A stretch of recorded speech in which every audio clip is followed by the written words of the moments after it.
मैं अपने पत्रकार साथियों का धन्यवाद देता हूं कि आज आपसे बात करने का मौका मिल रहा है। जो हालात उत्तर प्रदेश में हैं, अन्याय चरम सीमा पर पहुंच गया है। महंगाई तो पहले से ही चरम सीमा पर थी, बेरोजगारी चरम सीमा पर पहले ही थी, और जिस उम्मीद से जनता ने भारतीय जनता पार्टी को दोबारा मौका दिया, आज जब जनता आकलन करती है तो सबसे ज़्यादा दुख और तकलीफ इस सरकार में मिल रहा है। तहसील से लेकर के थाना और थाने से लेकर के ऊपर के अधिकारी, कहीं सुनवाई नहीं है। और जब सुनवाई नहीं है और अधिकारी निर्णय नहीं ले रहे हैं, सरकार का अगर दबाव है तो किसी भी आम व्यक्ति को न्याय नहीं मिल पा रहा।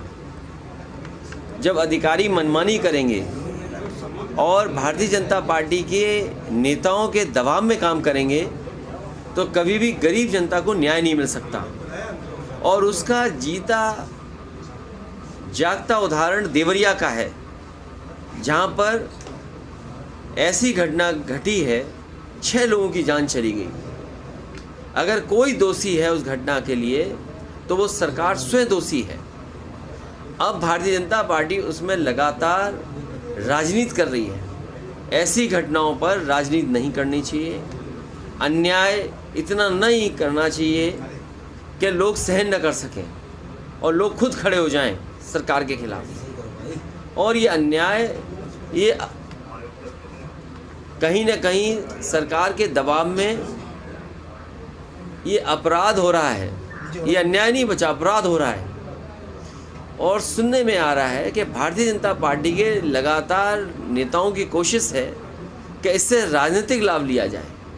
राजनीतिक लाभ लेंगे अगर आप तो घटनाएं बढ़ेंगी, कम नहीं होंगी। लेकिन जिस तरह से ईडी लगातार छापेमारी कर रही, कल अबू आदमी के ठिकानों पर भी हुई, संजय सिंह को भी गिरफ्तार किया गया, आपको क्या लग रहा है, क्या इसका भी कोई राजनीतिक? देखिए, जो सरकार में रहता है वो इन संस्थाओं का इस्तेमाल करता है।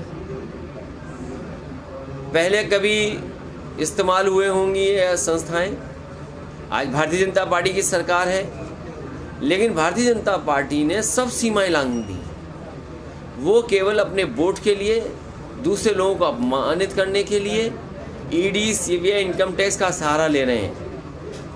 हमारी तो मांग ये होगी कि भारतीय जनता पार्टी अगर ज़ीरो टॉलरेंस रखती है करप्शन के लिए, तो अपने नेताओं के, अपने विधायक, अपने लोगों का आकलन करें कि किन किन की संपत्ति बढ़ गई है, और जिन जिन की संपत्ति लगे कि ज़्यादा बढ़ गई है तो उनके खिलाफ भी वही कार्रवाई होनी चाहिए जो विपक्ष के खिलाफ कार्रवाई कर रहे हैं। और मैंने कई मौक़ों पर कहा कि आज ज़मीनों का काम सबसे ज़्यादा कोई कर रहा है तो भारतीय जनता पार्टी के लोग कर रहे हैं। कई शहरों में बड़े बड़े भूमाफिया पैदा किए हैं और भूमाफियाओं का काम भारतीय जनता पार्टी स्वयं कर रही है। लखनऊ में, कानपुर में, आपके अयोध्या में, गोरखपुर में, वाराणसी में आप जानकारी कर लें। और सरकार जब भी जांच करेगी, सबसे ज़्यादा ज़मीनों का और सबसे ज़्यादा खिलवाड़ कागज़ों से और भूमि माफिया के रूप में कोई उभर कर के आ रहा है तो भारतीय जनता पार्टी स्वयं है। और अन्याय की सीमा आप देखिए, क्या कानपुर की घटना नहीं हुई? एक किसान की ज़मीन लिखवा ली, 6 करोड़ का चेक दे दिया, बाद में उस गरीब आदमी से चेक वापस लिया, चेक फाड़ दिया, उसे आत्महत्या करनी पड़ी।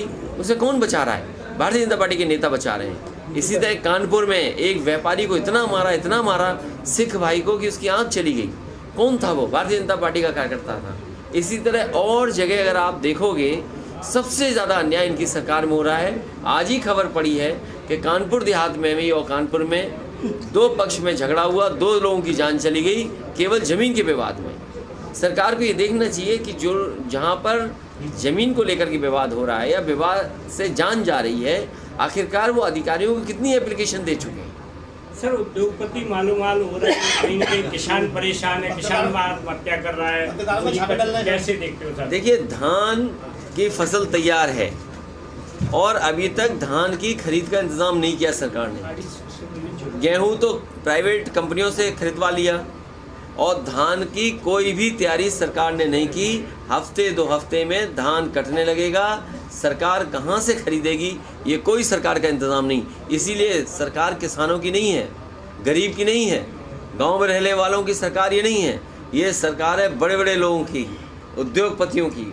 उद्योगपतियों को कैसे लाभ मिले, उद्योगपतियों को बैंकों का पैसा कैसे मिले, उद्योगपतियों को सब्सिडी का लाभ कैसे मिले, और ये 2-2 हज़ार रुपये जो जमा हुए हैं इसका लाभ उद्योगपतियों को कैसे मिले, उस दिशा में काम कर रही है। सुना है आज आखिरी तारीख है, कल आखिरी तारीख थी। कहीं ऐसा ना हो कि बीजेपी फिर बढ़ा दे समय 1 हफ्ता, क्योंकि हो सकता है उनके जानने वालों के पैसे अभी 2000 पूरे जमा ना हुए हो। तो जिस तरह से मध्य प्रदेश में चुनाव है, क्या समाजवादी पार्टी कांग्रेस के साथ चुनाव लड़ेगी? देखिए, समाजवादी पार्टी बीजेपी को हराना चाहती है और समाजवादी पार्टी से कांग्रेस सहयोग ले और बीजेपी को हराए, उस दिशा में समाजवादी पार्टी काम कर रही है। भैया, जिस तरीके से बीजेपी और कांग्रेस में पोस्टर वॉर चल रहा है, बीजेपी ने नए युग का रावण बताया राहुल गांधी को, तो वहीं कांग्रेस कह रही है कि मोदी ये चुगले आजम। कैसे? देखिए, इन विवादों में नहीं पड़ना चाहिए। सही मायने में किसान का भला हो, गरीब को सुविधा मिले, और जो स्वास्थ्य सेवा